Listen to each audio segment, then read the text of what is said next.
Señor fiscal, señores abogados, tengan ustedes muy buenos días.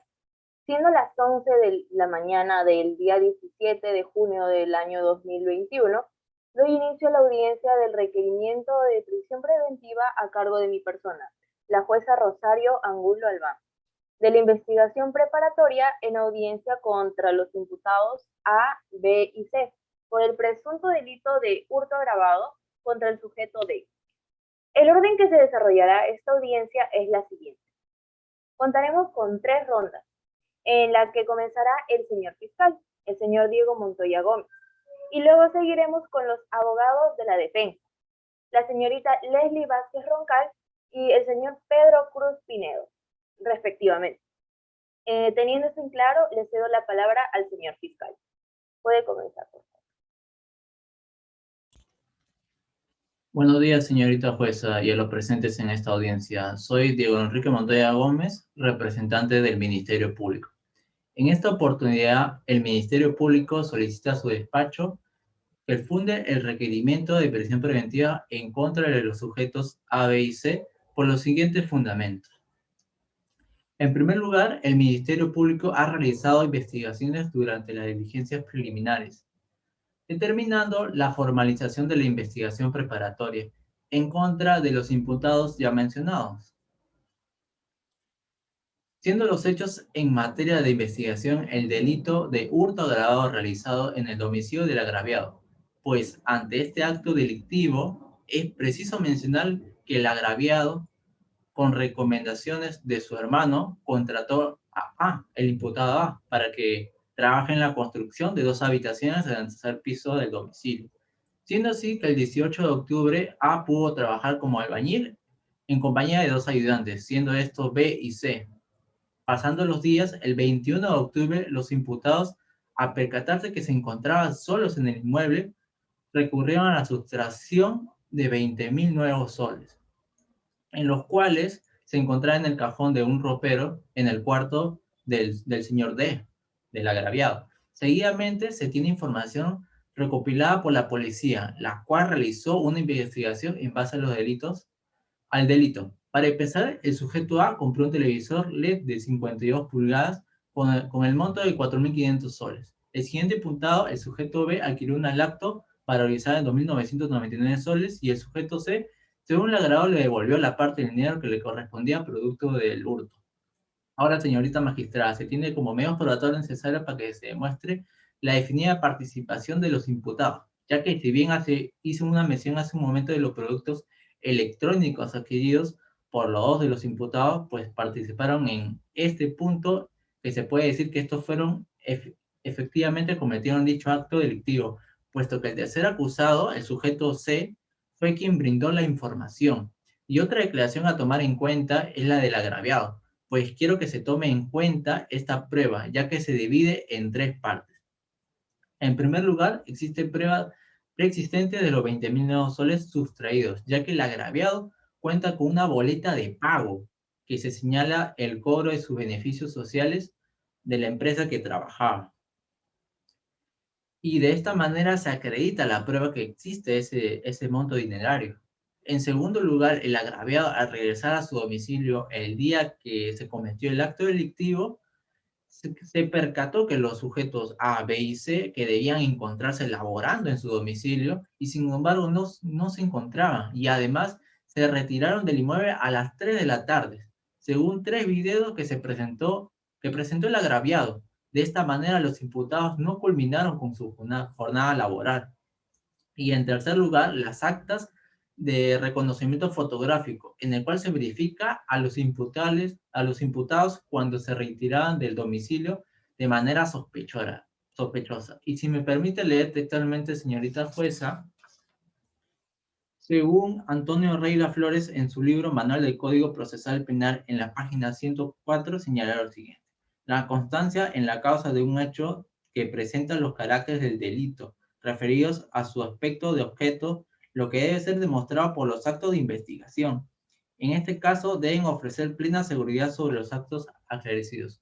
Por tal motivo, existen elementos de convicción según los expuestos, y además concuerda con lo previsto en el artículo 268, inciso A, por el cual solicito a usted, señorita jueza, que funde el requerimiento de prisión preventiva en contra de los imputados A, B y C por 9 meses.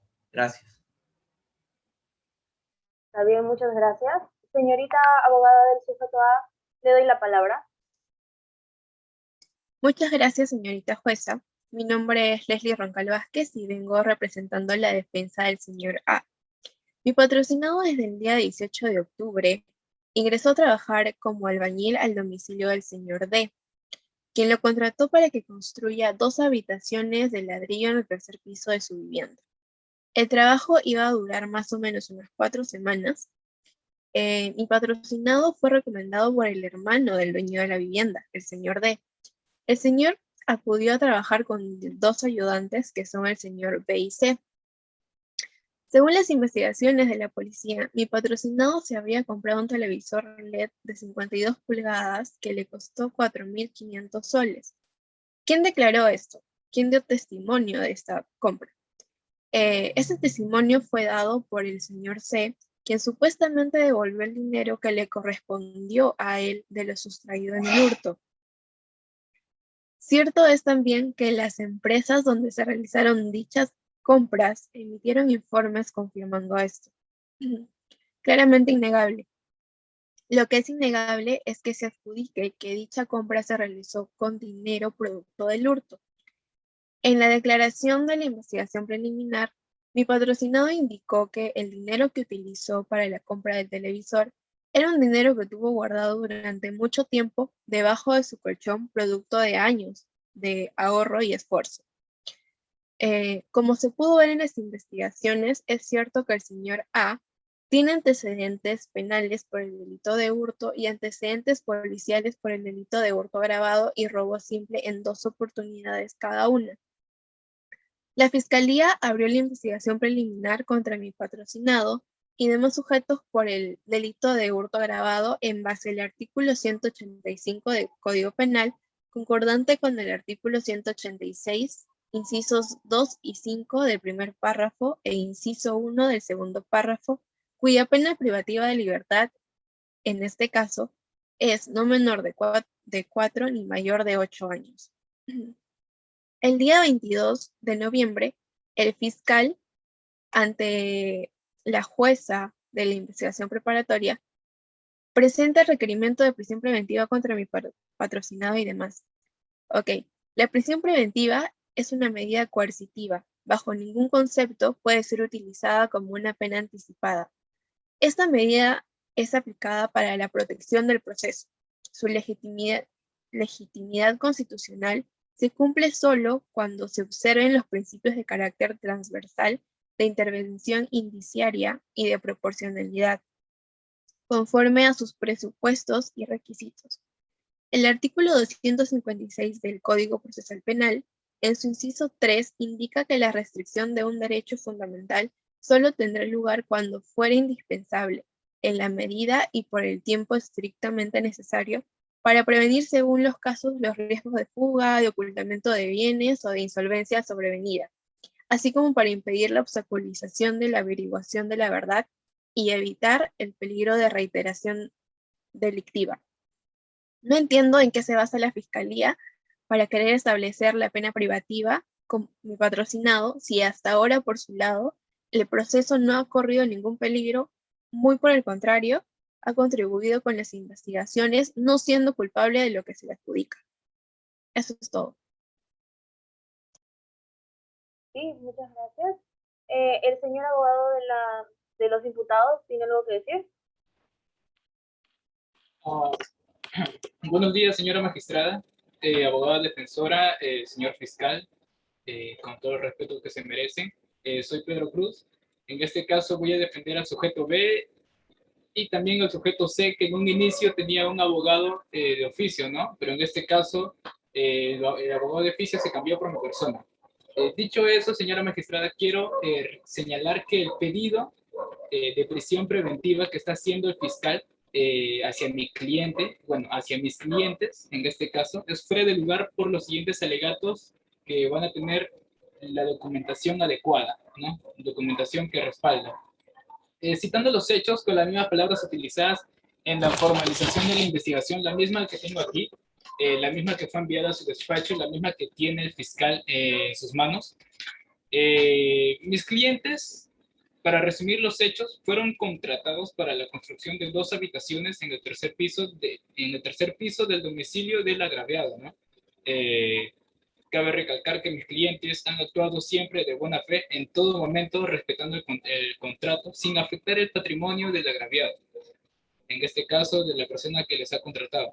Sin embargo, fueron imputados, ¿no? Imputados con el delito de hurto agravado, por la pérdida de 20.000 soles, como lo mencionó el señor fiscal. Aquí señalo que el contrato juega un papel importante, ¿no? El contrato es este. El contrato es donde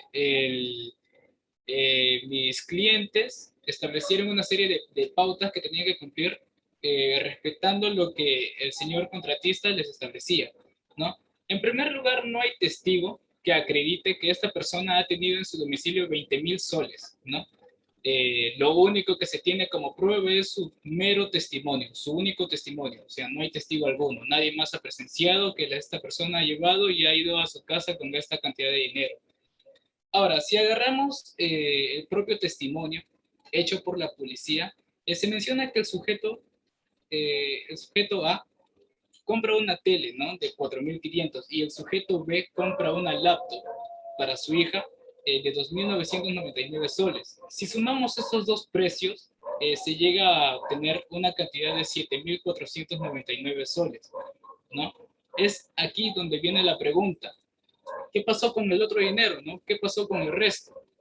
Porque la cantidad es 20.000 y lo que se está gastando con pruebas es 7.499, cosa que no llega ni siquiera a los 20.000.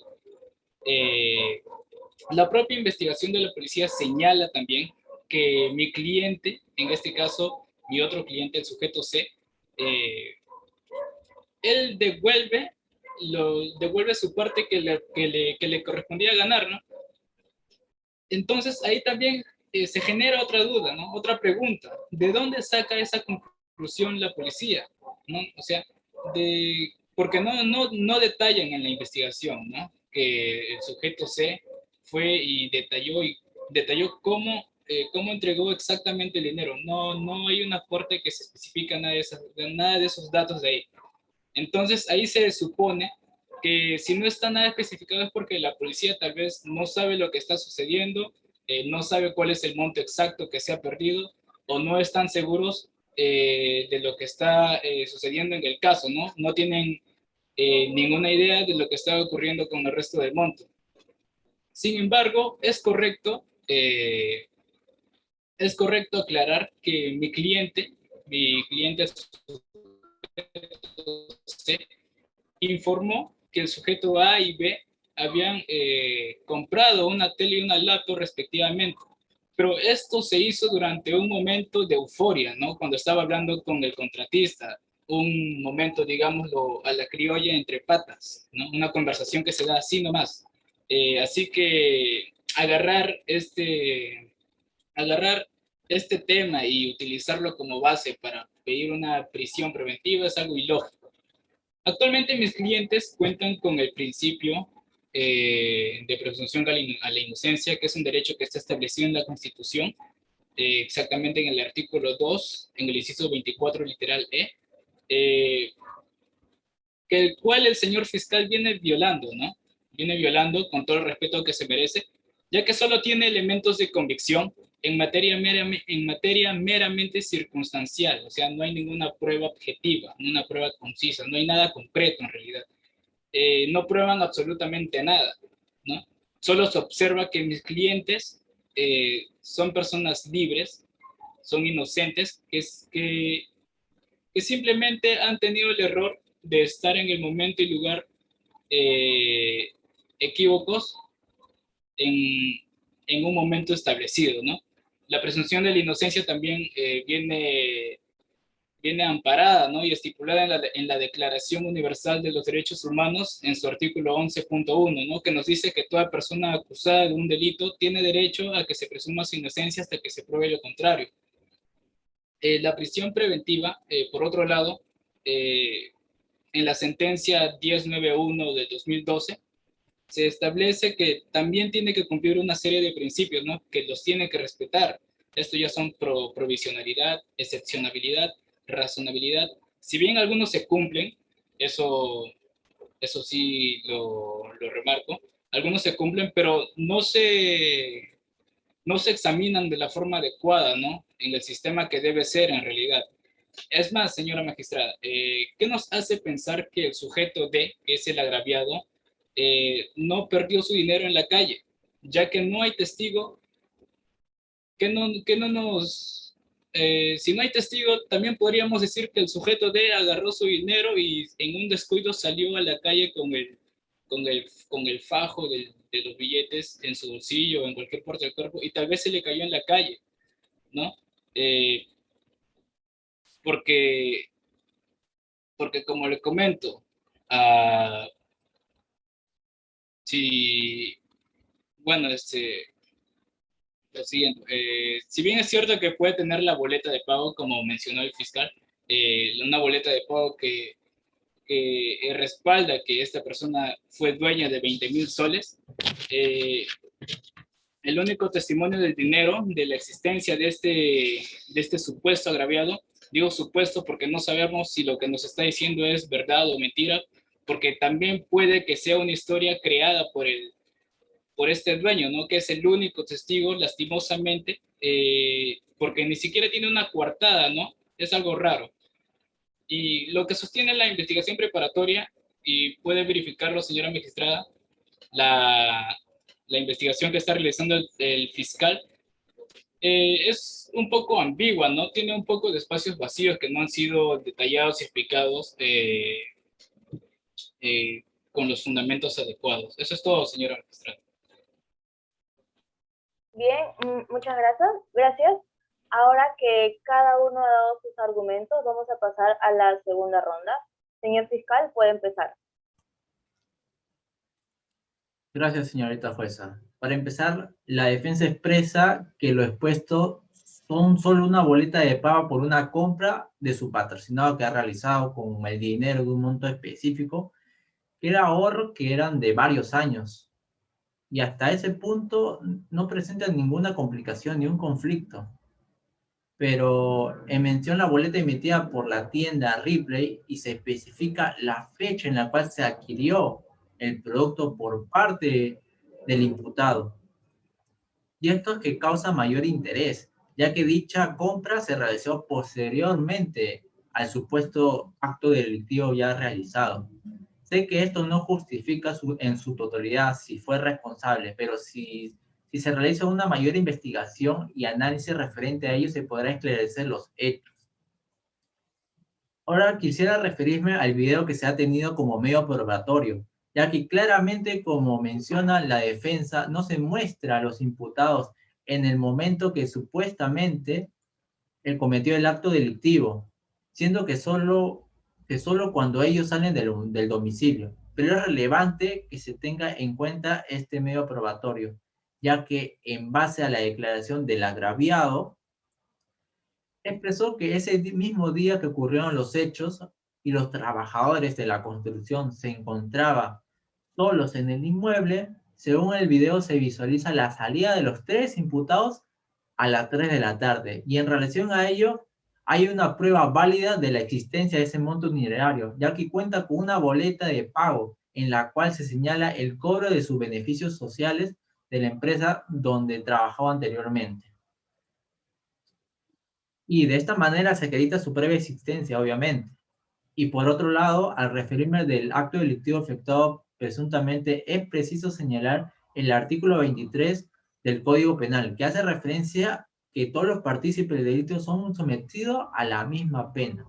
Entonces, esta fiscalía, conforme a los medios probatorios empleados por el agraviado y a las investigaciones, concuerdo que el delito que cometió los sujetos A, B y C es hurto agravado, tipificado en el artículo 185 tipo base, concordante con el artículo 186, inciso 2 y 5 del primer párrafo, e inciso 1 del segundo párrafo, en el cual cuya pena privativa de libertad sería no menor de 4 ni mayor de 8.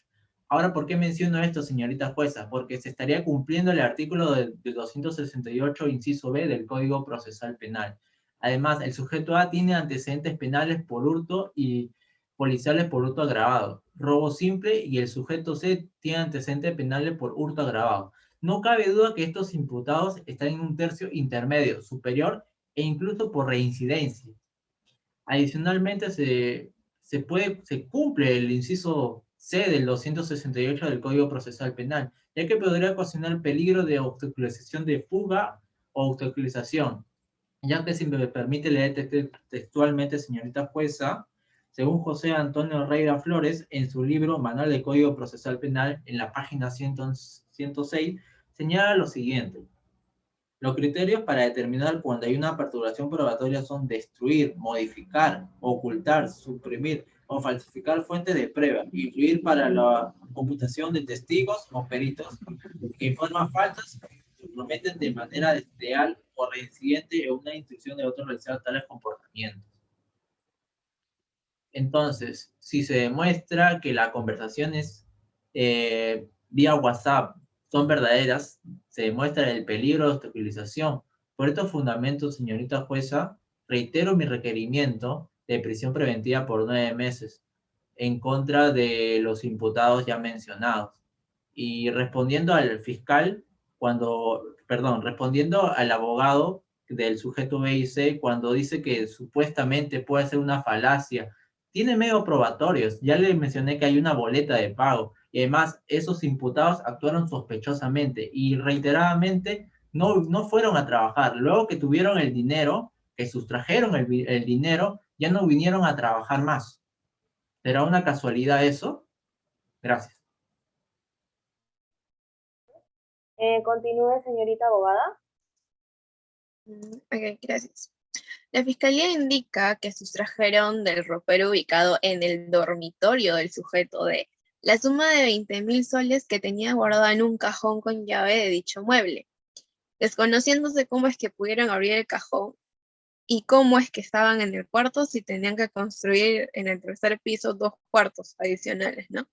Si el señor no encuentra la manera de cómo hubieran podido haber abierto el cajón, menos lo harán los patrocinados. Respecto al pedido de la Fiscalía de 9 meses de prisión preventiva, consideramos que debe fijarse nuevos estándares para determinar una sospecha grave y fundada, vehemente o fuerte, desde los ulteriores medios de investigación obtenidos. Además, falta la evaluación de los elementos de convicción en orden al peligro de fuga o alguna obstaculización en el proceso. Aquí no se ha probado que haya peligro de fuga o obstaculización por parte de mi patrocinado. Respecto a los requisitos o motivos de prisión preventiva, en los párrafos 34 y 55 del Acuerdo Plenario 1/2019, se examinan alcances, condiciones y exigencias procesales para esto. Sobre el riesgo de fuga, el artículo 269 identifica que con un criterio numerus apertus, las situaciones constitutivas del mismo, las cuales han de valorarse en concreto y de un modo individualizado, así como desde una perspectiva relacional para determinar la solidez del peligro que se quiere superar. Las circunstancias acreditativas del riesgo han de ser siempre de sospecha fuerte, no de un convencimiento cabal.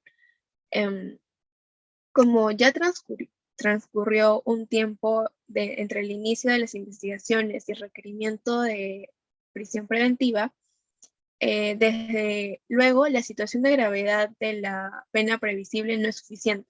Se requiere entonces no solo una falta de arraigo social no cuestionado, sino en el caso de realizar un análisis específico sobre el punto, sino de datos relevantes que indiquen razonablemente la posibilidad concreta de una fuga.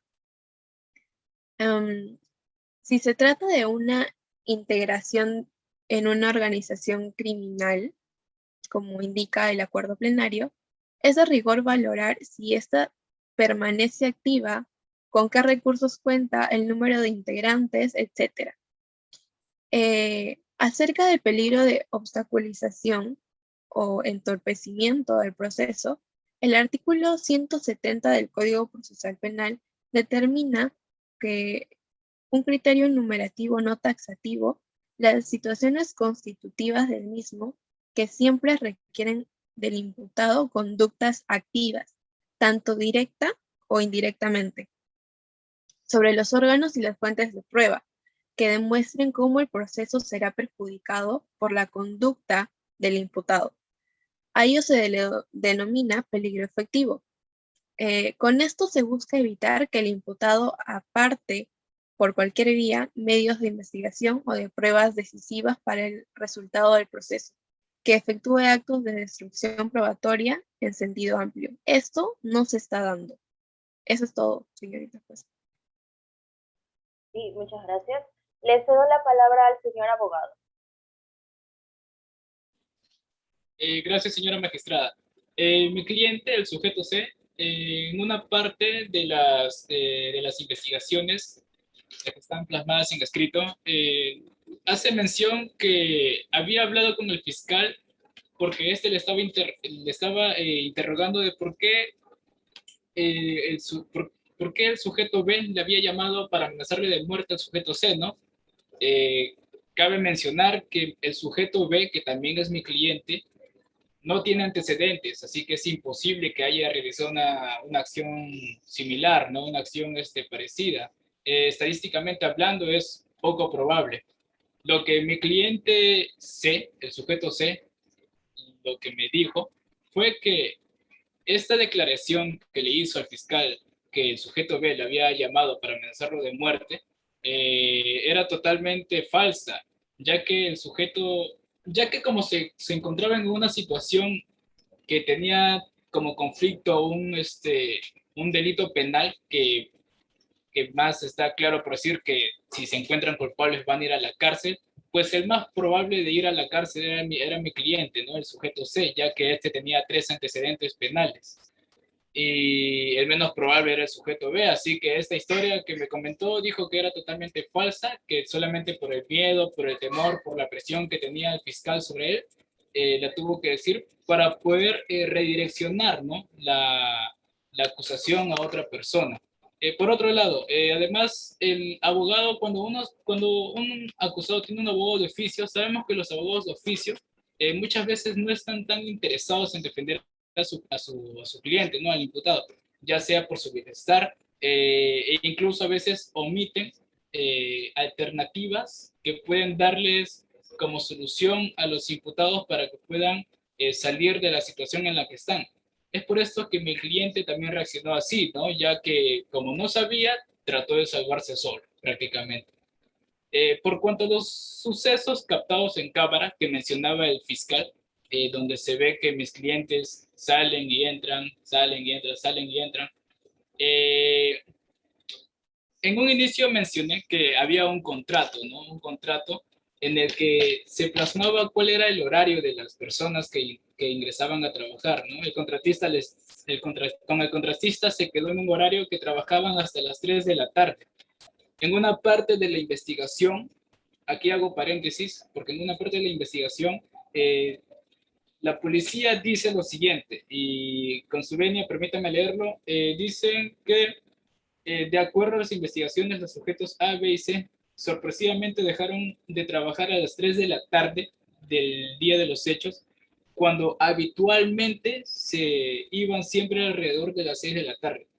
Hagamos énfasis en la palabra habitualmente. Ellos dicen habitualmente, ¿no? Pero en el contrato se establece que ellos tienen que salir a las 3 de la tarde. Así que mis clientes, cuando dicen que se quedaban habitualmente hasta las 6, era porque querían ganar un dinero extra, ¿no? Así que ese día que ocurrieron los hechos, ese día que se perdieron los 20,000 soles, pues lastimosamente quisieron salir a las 3 de la tarde, que era su horario establecido en el contrato, y en la parte en la que el fiscal dice que no regresaron nunca más, es porque también en el contrato se establece que acabado la construcción de las habitaciones, ya no tienen por qué estar en el domicilio, ¿no? Así que por eso ya no regresaron, ¿no? Porque prácticamente terminaron su trabajo y pasaron a retirarse.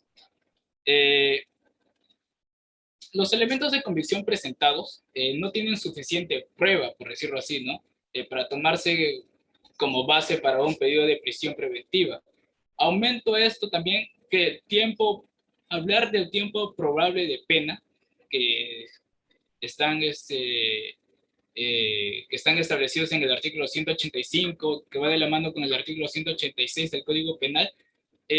Hablar de esta cantidad de tiempo que supuestamente iría a cárcel, irían a prisión, está de más, ya que mis clientes son totalmente inocentes, ¿no? Y no viene meramente al caso. Gracias, señora magistrada. Está bien, muchas gracias. Vamos a pasar a la tercera ronda antes de continuar con la decisión. Adelante, señor fiscal. Gracias, señorita jueza. Respondiendo a la abogada Roncal, sí existe un peligro de obstaculización, ya que en cuanto a la observación de las comunicaciones de WhatsApp, se quiere recurrir a los peritos especializados informáticos que conforme su veracidad, lo de los hechos que el sujeto B amenaza al sujeto C. Y por otro lado, no tener antecedentes, no, como menciona el abogado Cruz, no implica que no pueda cometer un delito. Y en el contrato la culminación laboral es a las 6 de la tarde y no se acabó la construcción. Para finalizar, este Ministerio Público, o el representante del Ministerio Público, se basa en el esclarecimiento de los hechos ocurridos. Realmente aún no se ha podido decir si son culpables, pero también hay otra parte que ha sido afectada. Hay que tener en cuenta eso, pues ante la pérdida de su dinero por la suma de 20.000 soles, no hay que ni ignorar dicha afectación a su patrimonio. Cabe señalar que el agraviado ese mismo día fue a realizar la denuncia ante el hecho, y volviendo a recalcar ello, se sabe que la preexistencia del dinero ha sido debidamente probada por una boleta de pago que ha sido mostrada. Por todo lo mencionado y expuesto, espero que usted, señorita jueza, funde el requerimiento de prisión preventiva por 9 meses contra los imputados A, B y C, ya que cumplen con el artículo 268, inciso A, B y C del nuevo Código Procesal Penal. Muchas gracias. Ok, sí, continúe, por favor, señorita abogada. Sí, a ver, el fiscal acaba de indicar que existe un riesgo por parte de los sujetos B y C, no mencionar el sujeto A, que es mi patrocinado, ¿no? El señor A, investigado por el delito de hurto agravado, es una persona de más de 30 años, tiene domicilio conocido, soltero y vive con su madre y hermano de 7 años en una casa que es de su propiedad y inscrita en registros públicos. Su madre sufre de cáncer y está sometida a quimioterapia hace más de 6 meses. El señor A es el sustento de su madre y hermano. Todo esto está probado por todos lados. Lo que no está probado es que los sustentos en los cuales la fiscalía se basa para pedir los 9 meses de prisión preventiva, sin un análisis previo de la situación de mi patrocinado y de su comportamiento a lo largo de un proceso del cual mucho no tiene que hacer. Por eso pedimos que se declare infundado otro requerimiento, señorita jueza. Está bien. Sí, señor abogado, ¿tiene algo que decir? Sí, solo para finalizar, señora magistrada, no puede establecerse una prisión preventiva, ya que los elementos presentados por la Fiscalía, que son partes de los presupuestos de prisión preventiva, no son suficientemente verídicos, ¿no? En cuanto a lo que compete en el artículo 268 del Código Procesal Penal, ¿no? Los elementos de convicción que han sido presentados son solamente hipótesis, ¿no? Solamente se basan en el testimonio del agraviado, que ha sido el único testigo que ha estado ahí, ¿no? No hay más testigos. Y supuestamente se ha cometido el delito porque él lo dice. Por otro lado, si son hipótesis, mis clientes están, mis clientes disfrutan del derecho de presunción a la inocencia, ¿no? No pueden ser declarados culpables hasta que se demuestre lo contrario.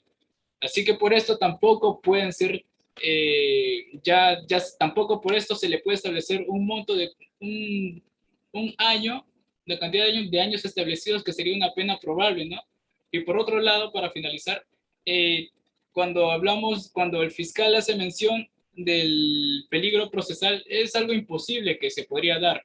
La abogada Roncal ya señaló que su imputado, su cliente, por su lado, no lo podría hacer porque no tiene el suficiente poder adquisitivo. Y por mi lado, nuestros clientes, bueno, mis clientes tampoco lo podrían hacer, ¿no?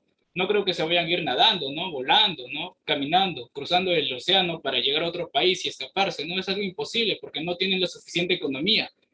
Es por esto que le pido a su despacho, señora magistrada, que esta defensa no va a discutir con la fiscalía sobre su labor que están haciendo, ¿no? Porque ellos saben cómo trabajan, pero eso sí, lo que le pedimos es que examinen bien el caso y analicen bien las situaciones, ¿no? Porque lo que están presentando ahora es solamente hipótesis, y con unas hipótesis no se va a lograr nada. Así que por eso pedimos a usted que declare infundado su pedido de la fiscalía. Muchas gracias, señor abogado, señorita abogada, señor fiscal. Respecto a los argumentos planteados en esta audiencia, como jueza y las facultades que me competen, procederé a comunicar la decisión por el requerimiento de prisión preventiva de 9 meses interpuesto por el señor fiscal en representación del Ministerio Público. Pido su atención. En primer lugar, tengamos en cuenta lo que James Reate Sánchez indica en la página 11 de su libro La problemática de la detención en la jurisprudencia procesal penal. Él dice que la aplicación de la prisión preventiva como medida cautelar de asegurar el adecuado curso de las investigaciones y la realización de una eventual sentencia condenatoria debe ser la última ratio que ha de optar el juez para asegurar el éxito del proceso penal. Pues bien, siendo las 11:35 de la mañana, la decisión que he tomado en relación de los elementos de prisión preventiva es fundada en parte, acogiéndose a la confesión sincera del sujeto C en el que declaró los hechos, y a mi parecer es un abuso pedir prisión preventiva para este sujeto. Comenzaré hablando y haciendo la debida motivación por cada sujeto. En primer lugar, tenemos al sujeto A, el que sí declaró fundada el requerimiento de prisión preventiva. Esto según el artículo 268, numerales A y B del nuevo Código Procesal Penal. Estos indican que para poder dictar mandato de prisión preventiva se necesita la existencia de graves elementos de convicción para evaluar razonablemente la comisión de un delito que vincule al imputado como autor o partícipe del mismo. Pues tenemos la declaración del sujeto C respecto a los supuestos hechos. Los informes de las empresas Ripley y Saga, en la que informan que el sujeto A compró el televisor varios días después del supuesto hurto. El numeral B de este mismo artículo indica también que la sanción a imponerse sea superior a 4 años de pena privativa de libertad. Y como este caso es del presunto delito de hurto agravado, señalando los incisos 2 y 5 del artículo 186, la pena es entre 4 y 8 años, por lo que el sujeto A deberá cumplir prisión preventiva de 9 meses. Pasando al sujeto B, también declaró fundado el requerimiento del señor fiscal, debido a los 3 numerales del mismo artículo, el 268. Él, al igual que el sujeto A, presuntamente cometió el mismo delito, es decir, la pena sería entre 4 y 8 años, por el que el segundo numeral indica que la sanción a imponerse sea superior a 4 años de pena privativa de libertad. Además, el último numeral dice que el imputado, en razón a otras circunstancias del caso particular, permita colegir razonablemente que tratará de eludir la acción de la justicia, más conocido como peligro de fuga. Quiero hacer un paréntesis para compartir lo que establecen distintos autores, abogados, en la página 105 del libro manual del Código Penal. Este peligro está relacionado a la posibilidad de que el procesado se sustraiga de la acción de la justicia y no se pueda cumplir como consecuencia de ello, con los fines del proceso. Y así como el artículo 260 y 261 especifica en el nuevo numeral que para calificar el peligro debo tener en cuenta la residencia habitual de este. Y como ya se ha podido demostrar, el sujeto B no tiene propiedad alguna. Tiene una hija mayor de edad, por lo que cabe la posibilidad de que exista peligro de fuga.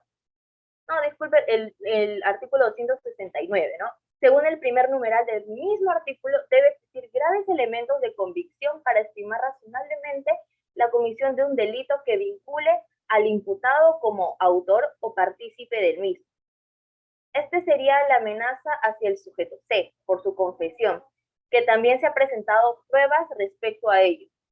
Es por esto que el sujeto B tendrá que cumplir prisión preventiva de 9 meses.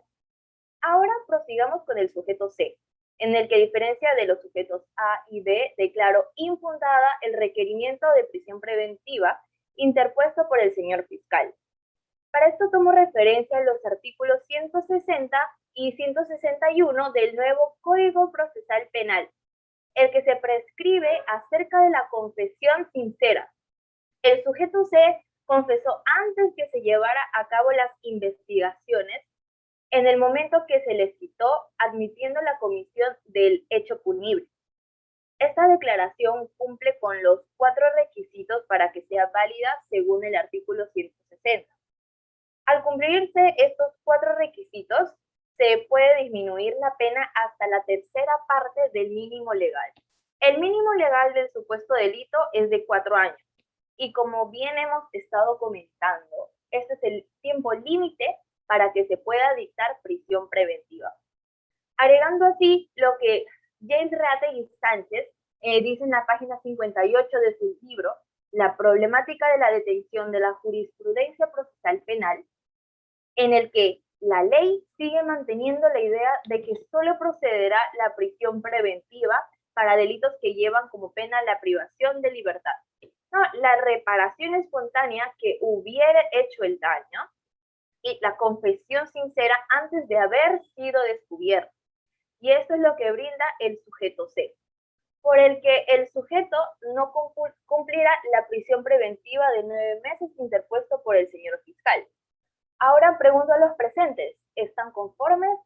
¿Interponen recurso de apelación o se reservan el derecho? Señor fiscal. Conforme, señorita juez. Señorita abogada. Con todo respeto, no estoy de acuerdo, por eso voy a interponer recurso de apelación. Está bien, señor abogado. Interpondré recurso de apelación, señora magistrada, respecto al sujeto B, ¿no? Pero respecto al sujeto C, estoy conforme. Ok, está bien. Siendo las 11:45, doy por finalizada esta audiencia.